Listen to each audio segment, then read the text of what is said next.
Bismillahirrahmanirrahim. Assalamualaikum warahmatullahi wabarakatuh. Alhamdulillahirabbil alamin wal 'aqibatu lil muttaqin wala 'udwana illa 'alal zalimin. Allahumma shalli wa sallim ala sayidina Muhammad wa ala alihi wa ashabi ajma'in, amma ba'du. Sahabat pencinta Al-Qur'an dimanapun berada, insyaallah pada kesempatan kali ini kita akan membahas poin-poin yang mengutamakan atau membicarakan bagaimana kaidah-kaidah dalam menghafal Al-Quran yang kita rujuk dari kitab Syekh Yahya Abdul Razzaq Al-Ghawthani. Ya. Dalam kitabnya beliau mengatakan Kaifa tahfazul Qur'an al-Karima, bagaimana kita dalam menghafalkan Al-Quran. Di sini, di dalam buku ini, di dalam kitab ini, beliau menjelaskan qawaidun asasiyah, kaidah-kaidah atau qawaid, kaidah-kaidah asas bagaimana seseorang itu dalam menghafal Al-Quran. Dan juga bukan hanya kaidah asas saja. Kaidah asas itu kaidah yang penting sebelum para penghafal Al-Quran menghafalkan Al-Quran, sebelum penghafal Al-Quran berinteraksi dengan Al-Quran. Dan juga turukun amaliyah, dan bagaimana cara menghafal Al-Quran dengan yang baik. Kita tentu tahu bahwasannya Dr. Yahya Al-Ghawthani, Masya Allah, yang beliau sedang memang tinggal di Turki ya. Memang tinggal di Turki, hari sekarang tinggal di Turki, namun saat ini sedang berada di Kairo, berada sedang di Mesir untuk menghadiri book fair terbesar yang ada di Mesir, salah satunya. Nah, di dalam kitab ini beliau menjelaskan secara detail bagaimana seseorang itu membangun karakter pribadi yang bagus dalam menghafal Al-Quran dan cara-caranya, Masya Allah. Ya, di bab yang pertama beliau menjelaskan itu bagaimana Al-Quran Allah jaga pertama di Lauh Mahfuz, kemudian turun ke langit dunia atau Baitul Izzah, kemudian diwahyukan kepada baginda Nabi Muhammad SAW melalui perantara malaikat Jibril. Nah, mungkin pembahasan ini tidak saya bahas karena termasuk di pembahasan secara umum di Ulumul Quran ya, Ulumul Quran. Insya Allah ada sesinya. Namun tidak kalah pentingnya yang ingin saya bahas di sini Al-Faqir, bagaimana kaidah-kaidah ammah, kaidah secara umum, wadhawabitul asasiyah fi hifdzil Qur'anil Karim, kaidah yang umum dan juga cara-cara dalam menghafal Al-Quran yang baik dan benar menurut tips dan trik dari Syekh Yahya Abdul Razzaq Al-Ghawthani hafizahullah ta'ala. Al-qaidatul ula, yang pertama tentunya di sini semuanya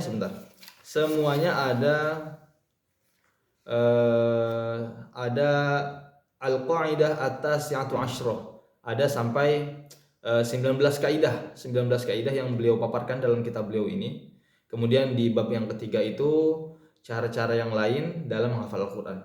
Nah, kita membahas dari al-qaidah al-ula terlebih dahulu ya. Al-qaidatul ula al-ikhlasu sirrut taufiq wal fathu minallahi ta'ala. Ikhlas itu adalah rahasia tersendiri dari Allah yang Allah sampaikan kepada hambanya dalam ketika ingin mengamalkan suatu amalan, baik amalan itu besar ataupun itu amalan yang kecil.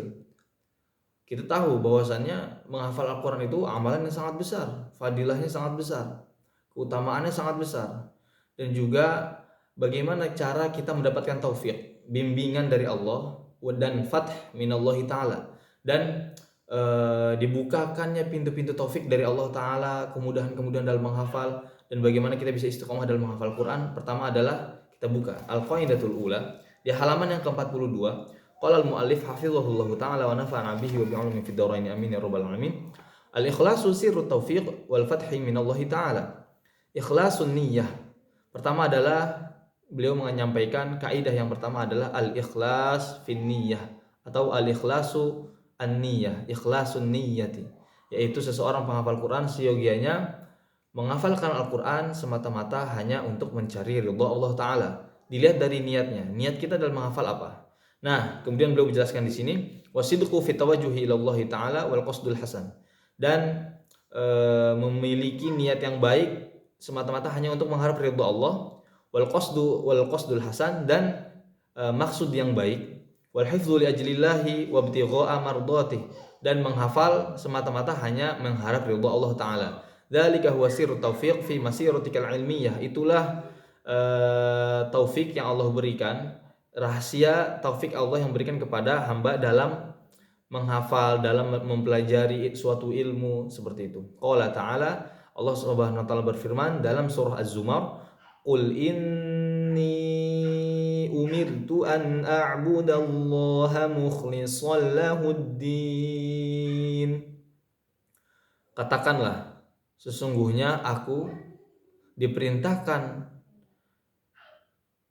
untuk apa? An a'budallah, beribadah kepada Allah mukhlis, secara ikhlas dalam beragama, seperti itu.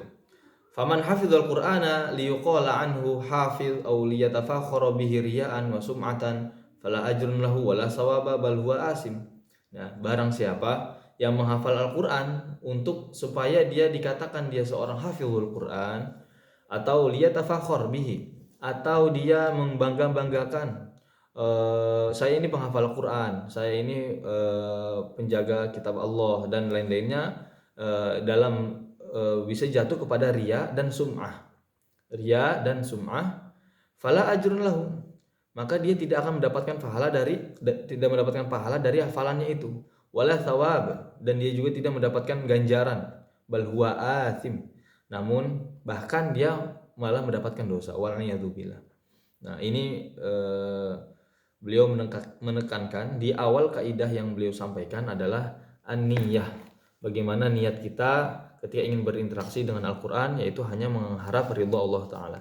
Kemudian beliau mengatakan lagi, faqad qala Nabi sallallahu alaihi wasallam, awwalun nasi yuqda fihi yaumal qiyamati thalatha, wa dzakara minhum wa rajulun ta'allama al-ilma wa 'allamahu wa qara'a al-Qur'an fa utiya bihi fa 'arafahu ni'amahu fa 'arafaha fa qala fama 'amilta fiha qala ta'allamtu fika al-'ilma wa 'allamtuhu wa qara'tu al-Qur'ana qala kadzabta walakin liyuqal huwa qari faqad qila thumma umira bihi fa husiba ala wajhihi hatta ulqiya finnar wal a'yadu billah. Rawahu sahih Muslim, diriwayatkan oleh Sahih Muslim. Bahwasanya Nabi SAW bersabda dalam hadis, seorang manusia yang pertama dihisab pada hari kiamat itu ada 3. Pertama yang disebutkan adalah rajulun ta'allamal ilma wa 'allamah, seorang yang mempelajari ilmu dan juga mengamalkan ilmunya. Wa qara'al Qur'ana fa utiya bihi fa 'arafahu ni'amahu fa 'arafaha, dan dia membaca Al-Qur'an dan dia mengakuinya, diberikan nikmat-nikmat ketika dalam menghafal Al-Quran. Kemudian dia mengakui bahwasanya nikmat itu dari Allah Ta'ala. Fama amilta fiha, apa yang kamu amalkan dengannya? Qala ta'allamtu fikal ilma wa 'allamtuh. Aku mengajarkan Al-Quran ini semata-mata hanya untuk ilmu, dan belajar dan mengajarkannya hanya untuk semata-mata ilmu dan untuk mencari ridha Allah. Wa qara'tul Qur'an, dan aku membaca Al-Qur'an. Qala kadzabta, dikatakan kamu telah bohong, kamu telah dusta. Walakin liyuqal huwa qari, salah satu dari 3 orang yang dihisab pada hari pertama di yaumul qiyamah adalah seorang qari Al-Qur'an. Walakin liyuqal, kamu itu menghafal Al-Qur'an semata-mata hanya untuk dikatakan kamu itu qari, kamu itu pembaca Al-Qur'an, kamu itu penghafal Al-Qur'an. Faqad qila, kamu telah mendapatkan itu di dunia, begitu ya, ketika diadili di yaumil qiyamah, di yaumil hisab, waliya'udzu billah. Tsumma umira bihi fa husiba 'ala wajhihi hatta ulqiya finnar. Nah, kemudian dihisab, kemudian ya masuk ke dalam neraka. Nah, ini adalah ancaman bagi seseorang yang ingin menghafal Al-Qur'an namun niatnya bukan hanya untuk mencari ridha Allah, mungkin hanya untuk mendapatkan, dikatakan dia sebagai qori, kemudian dikatakan sebagai penghafal Al-Quran, kemudian hanya untuk dikatakan dan lain-lainnya lah yang tidak mencari ridha Allah, seperti itu. Qala Ali bil Madani lamma wada'tu Sufyan qala amma innaka satubla bihadzal amr wa innan nasa sayahtajuna ilaika fattaqillah wal tahsun niyyatuka fi. Ya. Ini seorang tabi'in, Sufyan Ats-Tsauri dan Ali bin Madani dinasihati, wal tahsun niyyataka fi, dan perbaikilah niatmu Wa qala Nabi SAW, innamal a'malu binniyat. Sesungguhnya amal itu dilihat daripada niatnya. Sesungguhnya setiap amal itu dari niatnya. Bagaimana seseorang itu akan mendapatkan apa yang dia niatkan. Ya, jika niatnya liyusiba bihi minad dunya fayusiba bihi. Jika dia niatnya untuk ingin mencari dunia, maka Allah akan dikasih kepada seseorang itu. Jika ia meniatkan sesuatu amalan selain hanya untuk mendapatkan Allah, mendapatkan ridha Allah, dia akan mendapatkan apa yang dia niatkan itu gitu. Likulli imrin manawa gitu kan. Setiap seseorang itu mendapatkan apa yang dia niatkan, ya. Wa inna thaliba 'indama yahfadzul Qur'an ibtigha'a mardatillahi ta'ala yash'uru bi sa'adati kubra tasrifi a'maqi wa huwa yahfadz la ta'diluha sa'adatan fid dunya wa hiya sa'adatun tudallilu amamahu kullas su'ab. Ya, seseorang ini buah dari niat seseorang yang ikhlas karena Allah Ta'ala dalam menghafal Quran. Insya Allah Allah Ta'ala akan memberikan kemudahan-kemudahan atau kebahagiaan bagi yang hanya dia sendiri yang merasakannya ketika di dunia, ya, jika kita niatkan ikhlas karena Allah. Mungkin saja secara yang kita rasakannya secara zohirnya kita menghafal susah, namun apa? Allah akan memberikan kebahagiaan dari sisi-sisi lainnya. Karena apa? Setiap kita sekali menghafalkan Al-Quran, mungkin kita belum langsung dapat hafal ayat-ayat itu gitu kan. Kita mendapatkan kesusahan, kita mendapatkan kesukaran dalam menghafal. Namun yakinlah, pasti Allah akan bukakan pintu-pintu taufik dari yang lain-lainnya gitu. Mungkin dari rezeki kita, mungkin dari keberkahan waktu kita, mungkin dari nanti keturunan-keturunan anak kita menjadi anak yang soleh-solihah, seperti itu. Dia akan mendapatkan kebahagiaan di dunia jika dia menghafalkan Al-Quran itu niat hanya karena Allah Ta'ala. Kemudian wa inna daurul ustazal murabbi fi lafti nadhar tullab talib ila ikhlasin niyah wa sidqu fi tawajjuh ila Allah daurun azimun la yukhfa. Jadi setiap guru Al-Quran, pembimbing Al-Quran, murabbi Al-Quran, seyogianya mengingatkan kepada murid-muridnya itu senantiasa untuk ikhlas dalam menghafal menghafal Al-Quran. Ingatkan murid-murid kita atau anak didik kita untuk selalu ikhlas menghafal Al-Quran hanya Allah Ta'ala, untuk mendapatkan ridho Allah Ta'ala saja. Daurun azimun la yukhfa. Ini sangat dibutuhkan bagi seorang thalib dari seorang gurunya, ya. Jangan sampai diremehkan masalah niat ini, seperti itu. Wal yahzar hafizul Quran minar riya fi hifzihi. Dan berhati-hatilah setiap penghafal Quran dalam menghafal Al-Quran itu dari riya, menjauhi riya dalam menghafalnya. Fa inna riya'a maradun khatirun. Karena riya itu adalah penyakit yang sangat bahaya sekali. Semoga kita dijauhkan dari itu. Wada'un wabilun li'annahu yusakhiru taqat wa yuwajjihuha kulliha li ghairi lillah. Karena apa? Ketika menghafal Quran kita riya, kita mengamalkan, kita jatuh kepada riya semata-mata untuk mendapat popularitas, semata-mata untuk mendapatkan pujian dari manusia, semata-mata untuk tujuan-tujuan dunia dan lain-lainnya, itu kan penyakit yang sangat besar sekali gitu ya. Hati-hati ya. Selain itu menghapuskan amalan, selain itu menghapuskan pahala dari amalan itu. Dan apa? Karena apa? Dia ingin mengamalkan amalan ini li ghairillahi ta'ala, tidak ingin mendapatkan ridho dari Allah Ta'ala, seperti itu. Wa qad warada an Sayyidina Ali radhiyallahu anhu annahu qala lil mura'i thalathu alamat. Nah, terus bagaimana kita ingin mengetahui ciri-ciri riya itu bagaimana? Sayyidina Ali radhiyallahu anhu berkata, lil mura'i thalathu alamatin. Bagi orang riya itu ada 3 tanda. Pertama, ini harus kita tahu ya, semoga kita dijauhkan dari penyakit ini. Yuksalu idza kana wahdah. Dia malas ketika dalam keadaan sendirian. Wayan syutu idza kana finnas. Dan dia akan rajin ketika dalam pandangan manusia, dalam berkumpul dengan manusia ramai-ramai dia rajin. Tapi ketika dia sendiri, dia pulang ke rumahnya, misalkan gini, seseorang yang di pesantrennya rajin ya menghafal, memurojaah dan lain-lainnya, kemudian ketika pulang liburan gak diperhatikan sama ustaznya dan tidak diperhatikan dengan ustazahnya, dia malah malas gitu. Nah, ini hati-hati, takutnya jatuh kepada riya. Atau misalkan di depan manusia kita rajin supaya dibilang ini si ahli rajin ibadah. Namun ketika balik ke rumah dia sendiri misalkan, dia malas, dia tidak menghafal dan dia tidak murojaah dan lain-lainnya. Nah, ini bisa jadi salah satu daripada tanda-tanda riya itu sendiri.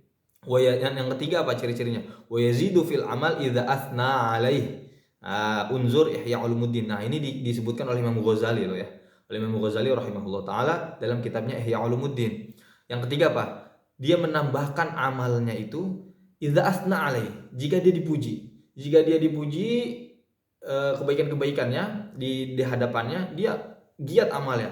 Namun ketika dia tidak dipuji, dia tidak beramal seperti itu. Nah, waliyadzubillah. Ini salah satu daripada tanda-tanda riya itu. Wa yanbaghi 'alal murabbi alla yazida fi ibaratil madh wal itra li hifdzil Qur'an. Nah, berhati-hatilah setiap para murabbi, setiap para pengajar Al-Qur'an, ustadz atau ustazah Al-Qur'an, ya, jangan berlebih-lebihan dalam memberikan pujian kepada muridnya. Bisa jadi nanti takutnya si muridnya ini ujub, bangga diri, dan merasa ustaznya, guru saya sudah memberikan pujian kepada saya. Nah, nanti takutnya jatuh pada pada riya.